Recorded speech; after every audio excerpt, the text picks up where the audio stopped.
The second part of that question is a little harder to answer than the first part, so let's start with the first part. I voted mail in the primary. It was what I would describe here in Massachusetts pretty similar to the way mail-in ballots work in most states, which is it's basically absentee balloting on steroids.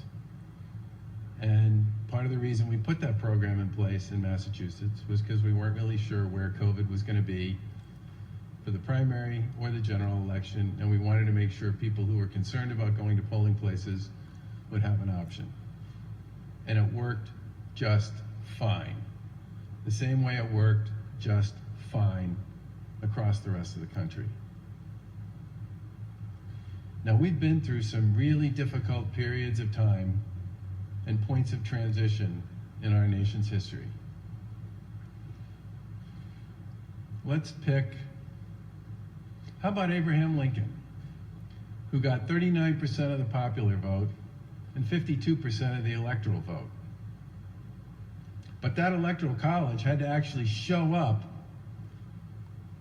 and vote based on the vote that took place in their states for him to be elected president, because he got the majority of the electoral vote and a plurality of the popular vote.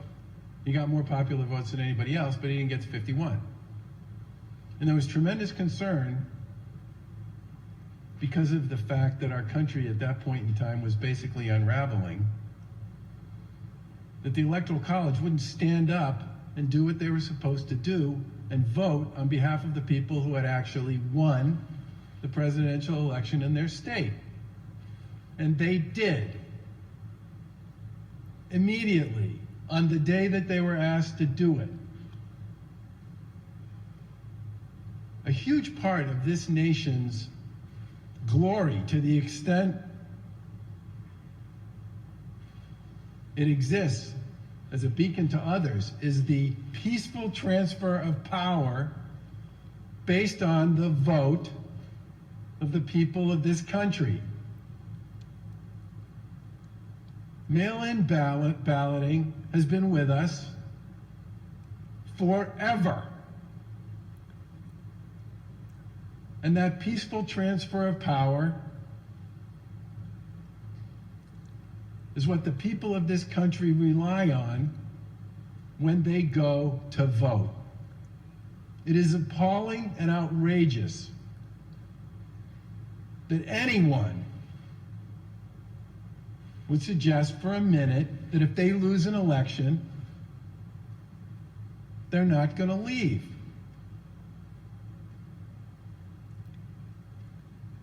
Period. And I know that I speak, I am sure, for the vast majority of the elected officials in the United States of America when I say that. And that's where I think a big piece of the voice, whatever happens on election day, will come from. How many times at the end of an election have we heard of the words, "The people have spoken"?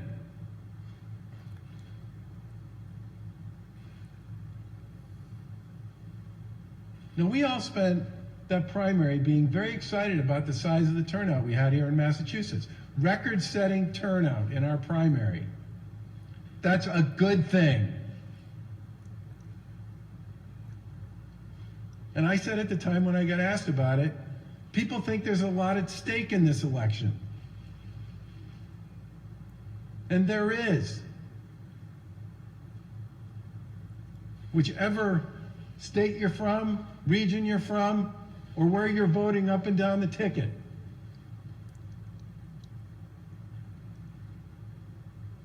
So one way or another, the people are going to speak in November, up and down the ticket for all those races that are out there. And those of us who serve in public life will do everything we can to make sure that the people's will is followed through and executed on. Because that is fundamentally why there's a United States of America in the first place.